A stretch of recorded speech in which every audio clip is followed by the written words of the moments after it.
Conversamos ahora con el nuevo presidente desde ayer de Chile Transparente, el economista Manuel Marfan. Señor Marfan, muchas gracias por acompañarnos hoy. Gracias a ustedes por invitar. Bueno, ayer hubo una crisis importante, como sabemos. El presidente de Chile Transparente renunció a su cargo después de ser mencionado, precisamente en este caso de los Panama Papers. Para aclarar un par de cosas, ¿el directorio le pidió la renuncia a Gonzalo de la O? No, él renunció. Él renunció. Lo que sí hubo una conversación. Nosotros nos íbamos a tener una reunión de directorio de todas maneras ayer, porque como tenemos renovación de directorio hacia futuro, era una reunión que estaba fijada con mucha antelación. Y obviamente que este tema fue el que nos inundó toda la primera parte de esa reunión.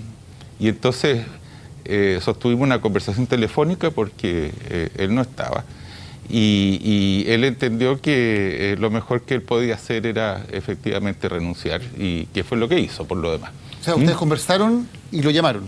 Efectivamente, que estábamos en una situación obviamente que es un problema reputacional que estaba afectando a la institución. ¿Y le hicieron ver que era conveniente que renunciara? No.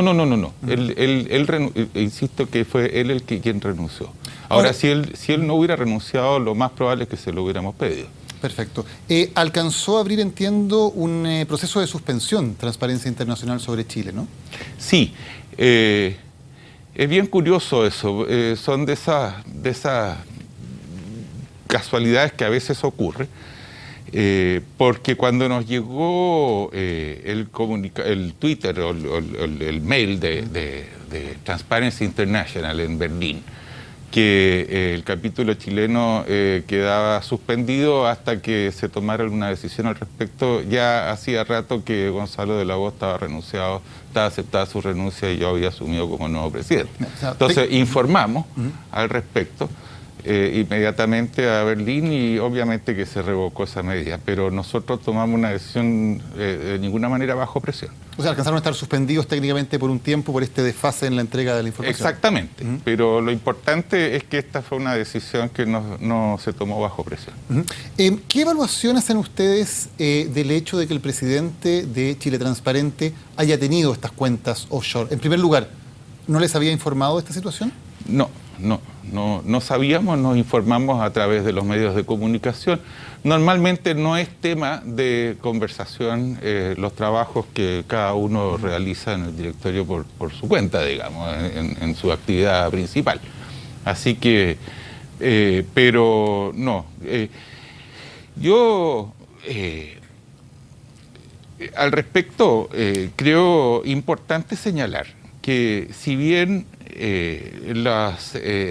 los paraísos fiscales y paraísos regulatorios son ampliamente usados, esta es una práctica que los países desarrollados llevan hace muchos años, y que puede ser legal y muchas veces no lo es. Lo que sí tiene como característica común, independientemente de si es legal o no es legal, es la opacidad. Y la opacidad es el antónimo de la transparencia. Y es allí donde los estándares de Chile Transparente, por supuesto, que tienen que ser superiores. Y esa es la razón que motivó la renuncia de Gonzalo. ¿Le parece que él actuó de manera correcta al no informar al resto de los miembros del directorio de Chile Transparente de estas actividades que, como usted dice, son bastante contrarias al espíritu de la organización? A mí me cuesta hacer un juicio de ese tipo, porque los abogados que se dedican a asesorar empresas transnacionales, para ellos es una práctica habitual el que estas inversiones internacionales tengan alguna estación en uno de estos paraísos fiscales. Por ejemplo, en los años 90, yo era subsecretario de Hacienda durante mucho tiempo, y en esa calidad era parte de la Comisión de Inversión Extranjera, del Comité de Inversiones Extranjeras, que era la que aprobaba. En aquel entonces, el principal inversionista extranjero en Chile era las Islas Caimán. A pesar que eran empresas que uno sabe que su verdadera casa matriz está en otra parte. Y por lo tanto señalo que es una práctica habitual. Dos cosas en las cuales a mí me tocó participar, que tienen alguna relación con esto, son, en primer lugar, que en la ley de bancos que se aprobó el año 1995, quedó expresamente prohibido que pudiera poder tener negocios en Chile un banco cuya casa matriz estuviera en un paraíso fiscal y en un paraíso regulatorio, ¿ya? Y eso en su momento generó bastante chilladera, porque muchos bancos, no todos, pero muchos estaban operando de esa manera y se resolvió. Y lo segundo es que parte del problema que ayudan a resolver estos paraísos fiscales es que cuando hay una renta donde el dueño de la renta es de un país, pero la renta se generó en otro país, el problema es dónde tributa. Y entonces, si uno dice, mire, tiene que tributar en Chile todos los ingresos que tenga en cualquier parte del mundo, y en el otro país dicen los ingresos que se generaron en mi país los tiene que tributar, entonces paga 2 veces impuestos. Y para eso la solución son los tratados de doble tributación y también medidas unilaterales. Nosotros incorporamos esas medidas unilaterales hacia fines de los años 90, en el sentido de que lo pueden usar como crédito de los impuestos en Chile, los que pagaron afuera, bajo determinadas circunstancias, y empezamos una estrategia bastante agresiva, empezar a suscribir tratados de doble tributación, y ahí identificamos un número grande de paraísos fiscales con los cuales tenían un tratamiento especial.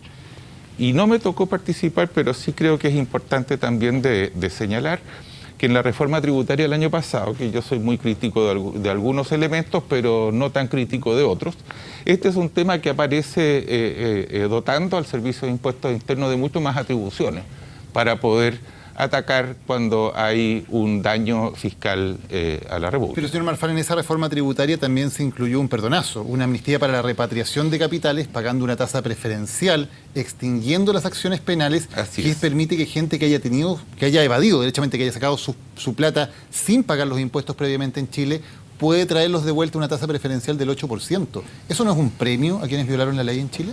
Yo tengo la impresión que más bien es un castigo a quienes sí habían declarado en su momento, y me parece que los blanqueos en general no me parece que debieran funcionar. Pero la lógica que esto tenía es que el dotar de más atribuciones al Servicio de Impuestos Internos genera un problema de retroactividad de una norma que se estaba legislando recién. Y se encontró que la mejor solución era esta. Yo personalmente... Pero, perdón, si alguien violó la ley, ¿por qué habría que darle algún tipo de privilegio? ¿Por qué ahora se va a perseguir con más fuerza ese tema? Lo que pasa es que en los paraísos fiscales también amparan ingresos de la corrupción, del narcotráfico y de otros pecados económicos relevantes. Y obviamente que nadie está haciendo ninguna ley para amparar esos casos, ¿ya? Ahora, es una práctica habitual de muchas empresas también usar eso, no para reducir su carga tributaria, pero si hay una simulación, si lo que se hace es desviar los ingresos mañosamente, obviamente que eso es un delito, y eso siempre ha sido penalizado. Lo grave es que el Servicio de Impuestos Internos no contaba con los instrumentos y las herramientas para poder investigar, porque en Chile existía secreto bancario, porque en Chile existía una serie de cosas que se han ido resolviendo. Señor Marfan, usted dice algo muy interesante. Decía, este tema de los paraísos fiscales tiene que ver con la opacidad. La opacidad es lo contrario de la transparencia. Chile transparente. ¿Podría usted asegurar que en el directorio, en el equipo ejecutivo y en los socios de Chile Transparente no hay nadie más que tenga relación con estas cuentas offshore? No, yo no puedo... ¿No se les ha hecho la consulta a raíz de esto? Bueno, se supone que la gente que participa en el directorio de Chile Transparente tiene una actitud precisamente contraria a la opacidad. Ya veíamos que el presidente no cumplía eso. Sí, pero yo insisto en lo que es una práctica, o sea, alguien que está en un negocio donde es habitual una cierta práctica y la realiza igual que todos sus colegas, muchas veces hay una autoindulgencia respecto de la mirada de otros. Yo creo que una de las grandes cosas que ha ocurrido ahora con los Panama Papers es que que es una actividad de las grandes empresas, de las grandes fortunas, y que es habitual allí y que es tema de conversación entre ellos. Cuando la sociedad se entera de todas estas cosas, la sociedad se escandaliza. Y se escandaliza en Chile, se escandaliza en Islandia y se escandaliza en general en todas partes. Yo tengo la impresión que esto es a pesar de habernos visto afectados, yo creo que estos son hechos que son positivos a la larga, porque generan una actitud que permitiría que los países finalmente se pudieran poner de acuerdo para poder, porque esta no es una solución de un país respecto de todo esto, sí, porque si un país lo hace a su pinta, los negocios se van a otros países. Entonces, hay un problema de coordinación entre los países. Le pregunto para quedarme con Chile Transparente, porque si el día de mañana apareciera un nuevo antecedente que vinculara a algún miembro del directorio, al equipo ejecutivo de los socios de Chile Transparente con estas cuentas, habría un nuevo escándalo que dañaría la institución. ¿No sería mejor pedirle hoy que transparenten si es que alguien tiene estas cuentas y que deje su cargo en la institución? Es una buena idea, sí. No lo habíamos discutido, pero en realidad la reacción de todo el directorio es que para una institución cuyo principal activo es la reputación, como Chile Transparente, no solo hay que ser transparente, sino que también parecerlo. Y por eso es que este tipo de situaciones generan daños reputacionales, que es la imagen que se tiene de una institución que se ha volcado en los últimos años básicamente a tratar de promover las mejores prácticas en este tipo de temas. ¿Había habido algunas controversias que habían involucrado a Chile Transparente en las últimas semanas por la defensa que habían hecho miembros de la institución, especialmente Pablo Longueira? José Miguel Insulza, que es expresidente y actual director, había dicho, entre otras cosas, que había un linchamiento popular contra Longueira, y el propio Gonzalo de la Boa había hablado de caza de brujas contra él. ¿Usted comparte ese tipo de declaraciones?